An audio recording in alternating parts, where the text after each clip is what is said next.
G'day, I'm Garry Stevens, and welcome to the second series of the History in the Bible podcast. More of the history in more of the books in all the Bibles. Gentle listener, I'm afraid that the sound on this episode is a little burbly. I have no idea how that happened, nor the least idea how to fix it. I apologise and assure you that future episodes will be better. Thank you. Episode 2.18 Modern Debates Scandal of the Dead Sea Scrolls. In the last episode of the History in the Bible, I introduced the biblical find of the 20th century, the Dead Sea Scrolls discovered at Qumran. This episode will make a lot more sense if you catch up with that episode first. But what the hey?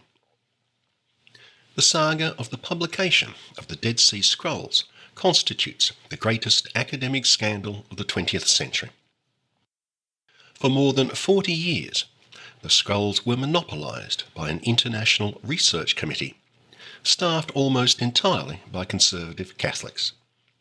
Not that there's anything wrong with conservative Catholics. They attempted to dominate intellectual discussion about the scrolls, actively worked to prevent outsiders from examining the scrolls, and declined to publish any findings that contradicted their position. This episode is my version of that tale. Let me give you a big heads up. My account is just one way of looking at the imbroglio. There are plenty of people who will passionately argue that there was no scandal. They would say that my version of events insults scholars who did their best, and that I eulogise other academics who should be condemned, not commended. I'm just an amateur in this business. What do I know? The academic scandal is hopelessly entwined with debates about the meaning and significance of the scrolls. There are 4 key questions to answer. First, were the authors of these scrolls members of the Essene sect described by Josephus, Philo Judaeus, and other classical writers? Second, were the scrolls written for the Essene community or for other Jewish groups? Third, were the scrolls produced at Qumran, or were they brought there from someplace else? Fourth, do the contents of these scrolls clarify or alter traditional interpretations of Jewish history and Christian origins?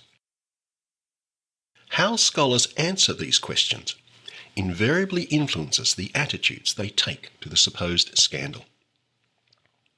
Early on, the international committee in charge of scroll research devised a very specific interpretation of the scrolls. The committee had no interest in alternative accounts. They spent 40 years ensuring that this interpretation was the only way you could look at the scrolls. They were much influenced by the Community Rule Scroll, one of the first documents they published. They were convinced that this was a product of the same group who had written the Damascus document. The Damascus scroll was first unearthed in the 1890s in the Cairo Geniza, and had also been found at Qumran.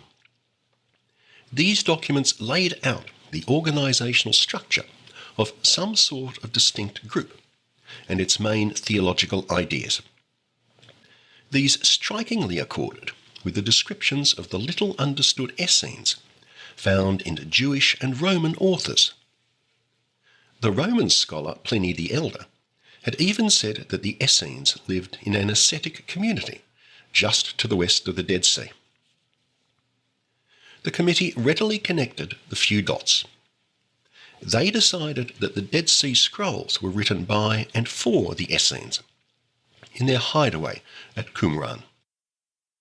Ignoring the evidence of classical Jewish writers, they persuaded themselves that the Essenes were a solitary and ascetic group, who had nothing to do with wider Judaism. To the Catholics on the committee, which was almost all of them, the Qumran community pleasingly resembled a monastery. They also noted the resemblance between the apocalyptic ideas found in the scrolls and those found in the New Testament. They were excited and intrigued by the notion that the Essenes were somehow directly connected to earliest Christianity. Could John the Baptist have been an Essene? The Essenes, Qumran, and the Dead Sea Scrolls are inextricably linked in the public mind. English speakers owe that association to the Hungarian scholar Géza Vermes, who wrote the immensely popular book, The Dead Sea Scrolls in English. The book has been reprinted dozens of times since its first publication in 1962. While Vermes was offended by the Cabale's monopoly, he was gratified by its Essene-only stance. Vermes was in no doubt that the Dead Sea Scrolls were produced by Essenes. At the time when other academics were launching all-out war on the Cabale's monopoly, Vermes could only make the gentlest of cavils. I have the third edition of his book, published in 1987. In his preface to the book, Vermes says, quote, "I must regretfully confess that this third edition of my book still falls far short of being all-inclusive. The guilt lies in the slackness of those responsible since the early 1950s for the publication of the many fragments found in Qumran Cave 4. They now firmly promise speedier progress. Let us give them the benefit of the doubt and hope that they will have actually repaid the heavy debt owed for so long to the world of learning." End quote. Let's rewind. When the scrolls were unearthed, the area around Qumran was under the control of Jordan in its role as erstwhile sovereign of the West Bank. By 1952, a few years after the first discoveries, over 800 manuscripts had been uncovered. The Jordanian Department of Antiquities acted with responsibility and prudence in the face of this obviously significant material. Jordan established an international committee of scholars to study and publish the finds. The department asked various organisations to nominate members for this great responsibility. The French organisation it consulted, the prestigious École Biblique, provided two: Father Roland Deveau and Father Joseph Mielek. These would turn out to be terrible choices. The International Committee set up shop at the Rockefeller Museum in East Jerusalem, at the time also under Jordan's control. As manuscripts were uncovered, they were taken to the museum for safekeeping and study. Not that there was much safekeeping. The Cabale made no attempt to keep the precious fragments in secure environments, controlled for humidity and light. The manuscripts just floated around various desks. Father Deveau, as head of the committee, parcelled out the scrolls to sundry members for investigation. The most contentious manuscripts were always assigned to those whom Deveau trusted most. At first, publication was speedy enough.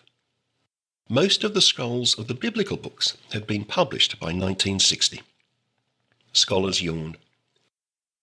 These documents contained no exciting revelations. But these scrolls were only a fraction of the whole trove. What about the others, the parabiblical and sectarian books?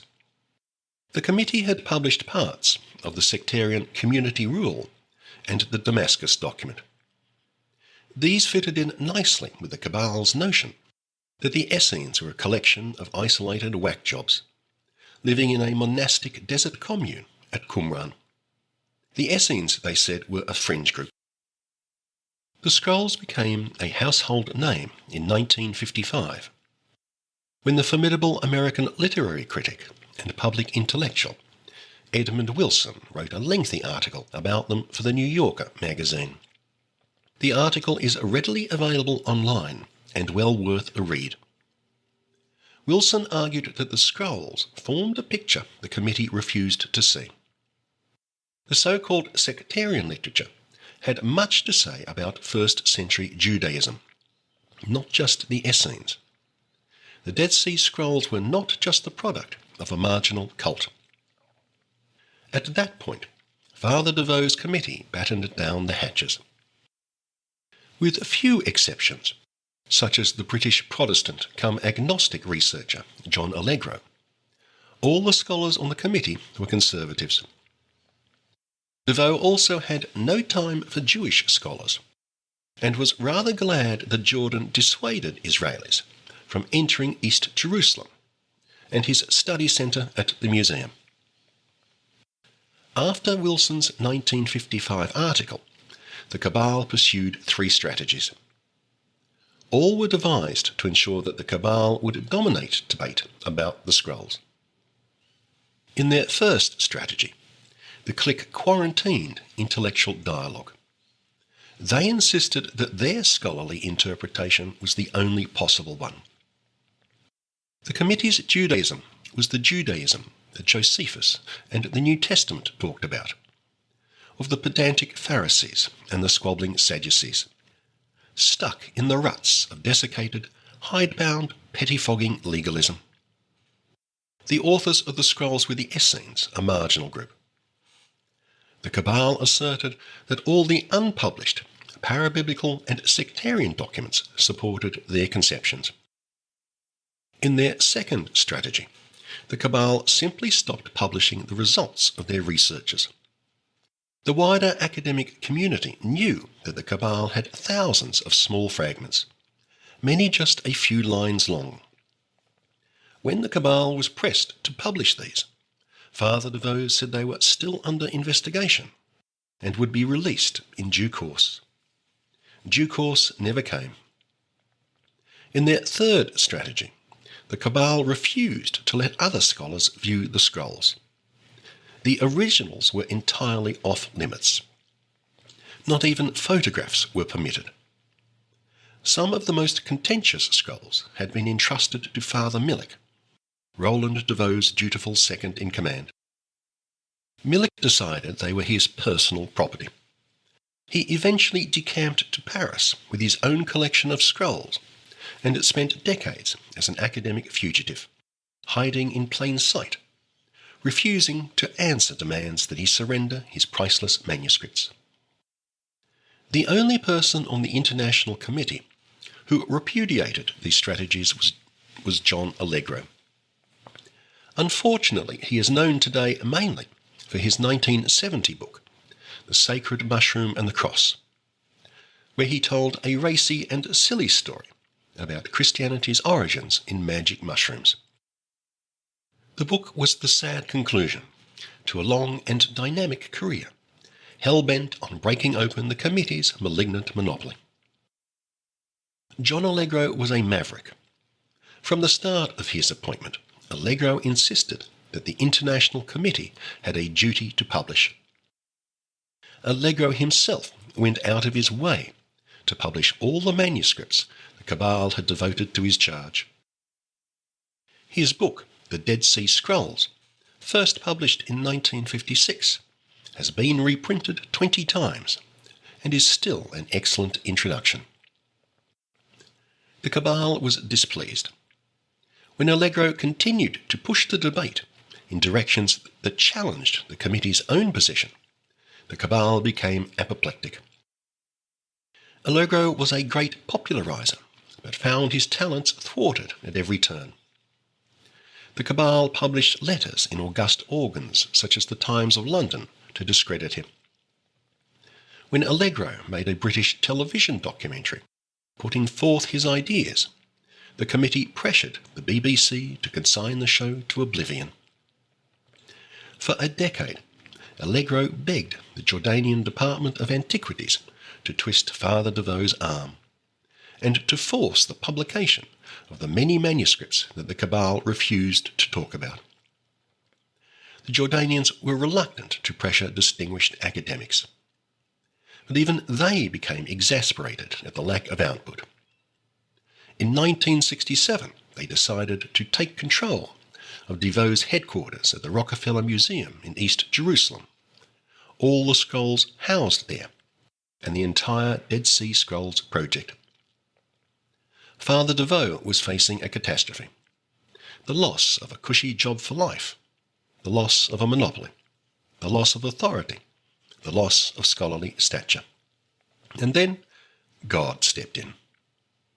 In June 1967, Israel attacked Egypt at the start of what we call the Six-Day War. Jordan reluctantly joined its Arab friend. The Israelis were everywhere triumphant. Within a week, the caves at Qumran on the West Bank and the Rockefeller Museum in East Jerusalem passed from Jordanian to Israeli jurisdiction. Father DeVoe had no love of Israel, but he knew a pliable patron when he saw one. After the war, the Israeli government was in a delicate position. It had no incentive to antagonize Europe or the Catholic Church, a church so supportive of Father DeVoe. The Israel Department of Antiquities guardedly accepted DeVoe's protestations that his international committee had been doing a bang-up job for 20 years.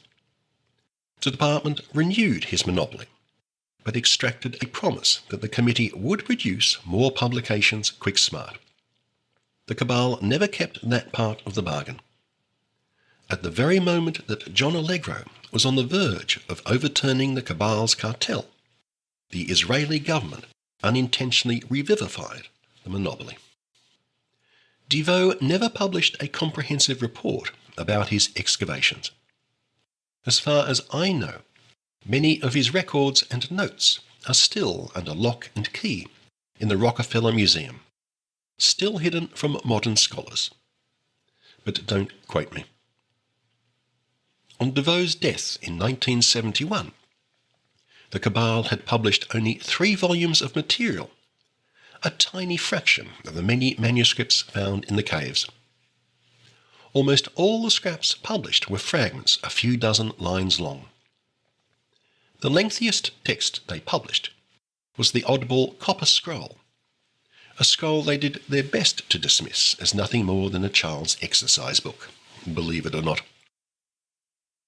They published no manuscript found in the Jackpot Cave, Cave 4, which contained 90% of the fragments. Just how unreasonable was the cabal's lethargic publication schedule, and its production of 3 volumes in 20 years? Perhaps those who criticised its pace were ignorant of the way in which biblical scholars worked. Were DeVoe and his team willful obstructionists, or just cautious sages? We know the answer. We can compare DeVoe's international team working on the Dead Sea Scrolls to the labours of another team working on the Nag Hammadi documents. The what? A year or 2 before the Dead Sea Scrolls were revealed, another exciting collection of documents was unearthed at Nag Hammadi, about 500 kilometres south of Cairo.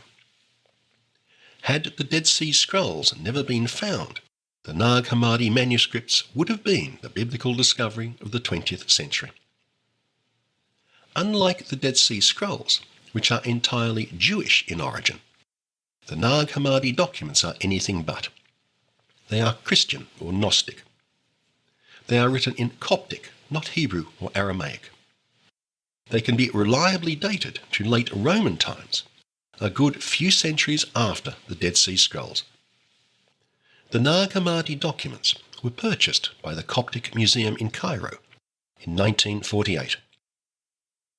The museum turned them over to another international committee, again staffed mainly by European Catholics. The committee emulated Father DeVoe, deciding that secrecy was the better part of scholarship. In 1966, the Coptic authorities lost patience with the Europeans.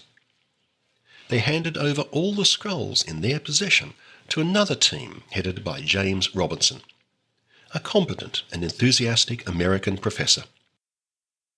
By 1977, 11 years after his appointment, Robinson and his team had published every single Nag Hammadi document in a vast collection of 46 volumes, in both facsimile and popular editions. Compare that to DeVoe's publication of 3 volumes in 20 years. When the Nag Hammadi scholars released their finds to all humanity, the Dead Sea Scrolls scholars hunkered down even more. By 1980, 30 years after the first discoveries, most of the original cabal were retired or dead. But before they went, they passed the scrolls down to their favoured professors, like some sort of family heirloom. Some of these students occupy important university positions to this day. The new professors persisted in the ridiculous monopoly of their mentors. Nothing to see here, go away, we will do all the work. The second generation members of the International Committee felt safe and secure. The cabal had dispatched its enemies with derision. It had bamboozled first the Jordanian authorities and then the Israelis. The cabal could still arrogantly dismiss its critics as, and I quote, fleas. After all, their patron, the Israel Antiquities Authority, had just renewed their monopoly. For decades, the cabal had locked out every international scholar. Whenever anyone asked for access, they got the runaround. The head of the committee would say he could do nothing. Please talk to the director of the Rockefeller Museum. The head of the museum would regretfully say that it was not in his power. Please talk to the Israel Department of Antiquities. That department would also express its regrets and send the mendicant back to the International Committee.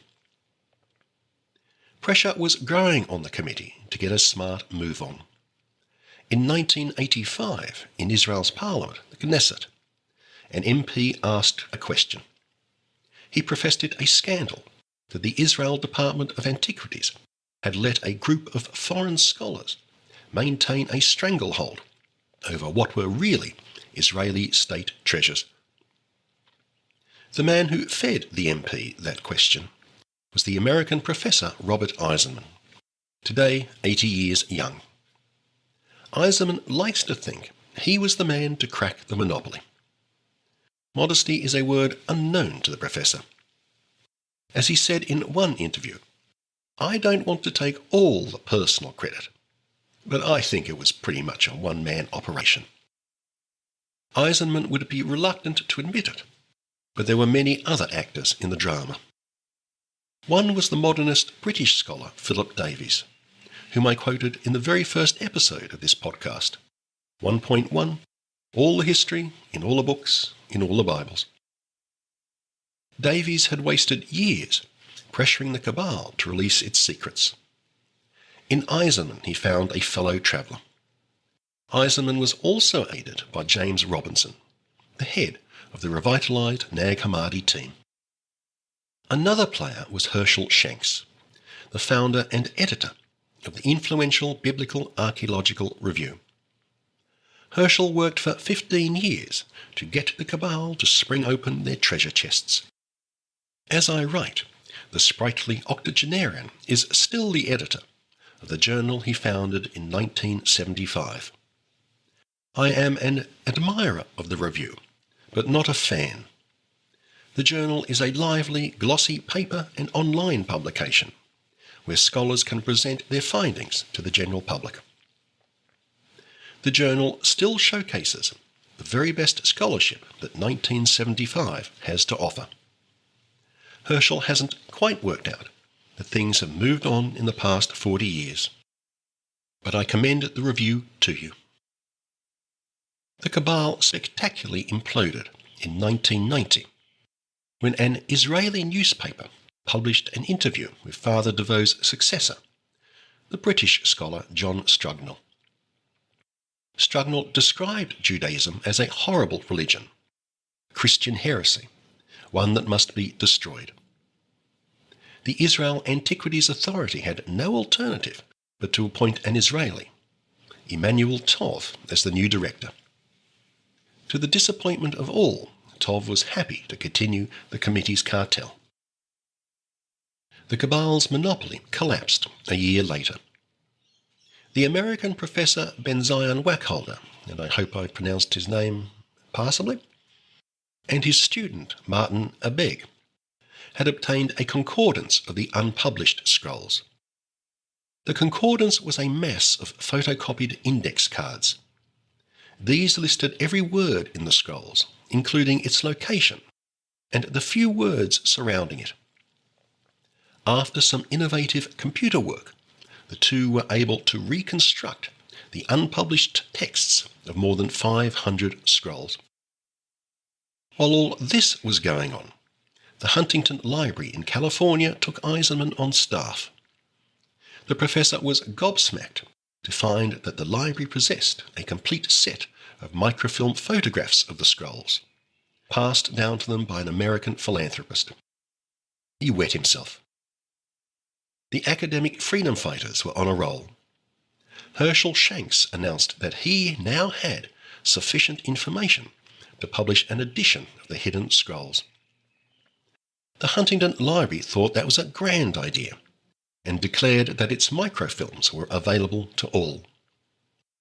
The International Committee was blindsided and horror-struck. It charged that the library's photographs were stolen property. The library said they were nothing of the sort and could prove it in court. After a few weeks of strong medication, the committee decided it was finally beaten.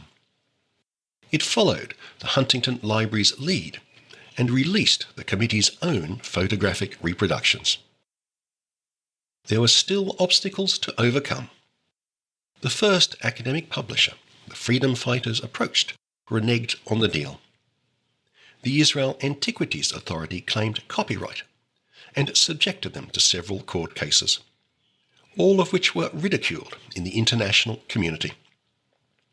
In a few years, the impediments were overcome, and at last the Dead Sea Scrolls were released from their academic prison. With the full publication of the documents, the Cabal's interpretation of the scrolls was revealed as partisan. The Cabal had argued that the oddball scrolls were written by a bunch of thinkers on the margins of Judaism, the Essenes. The newly published scrolls showed that the Judaism at the time of Jesus was a fecund forest of beliefs and practices. Within this jungle, Christianity would have been just another small plantation, and not a very unusual one at that. Hundreds of the parabiblical and sectarian manuscripts pointed to the existence of widespread popular, apocalyptic and messianic movements in Judaism. The fragments talked of new covenants, of deep grievances against the outside world, and of cosmic battles when earthly evil empires would be destroyed. The fragments talked of a world to be destroyed by fire and the coming of a new king. Many read like portions of the Gospel of John, or used phrases hitherto only found in the New Testament. The simple equation of Dead Sea Scrolls equals Qumran equals Essenes was unmasked as a fiction created by a small group of scholars trapped in their own academic bubble. The Dead Sea Scrolls were not just the writings of a minor and marginalised sect. Sure, some of the scrolls originated with the Essenes, but most of them were popular literature, widely read in the Jewish world. Against the Cabal's idea that there was some sort of direct connection between the Essenes and Christianity, we now know that Christianity supped from a great soup of beliefs, sloshing around Judaism in the 1st century. There was no direct connection between the Essenes and Christianity. The story I've just narrated is only one way to interpret the saga of the scrolls. I've had nothing good to say about the Cabal, and only praise for its opponents.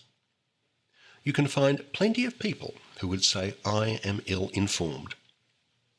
But the brute fact is that over 40 years, the Dead Sea Scrolls Committee did its best to obstruct the entire international community, biblical scholars, and to deny them access to the precious manuscripts. There is something about the Dead Sea Scrolls that drives people crazy. Fathers DeVoe and Millick turned into paranoid hoarders. John Allegro cracked. John Strugnell descended into alcoholism. On the other side of the debate, even Robert Eiserman became a little bit nutso. He has spent 20 years arguing that the scrolls were written 200 years later than everyone else thinks they were. He has no truck with the latest carbon dating exercises, none of which support his views. He is adamant that the scrolls relate struggles within early Christianity, not Judaism.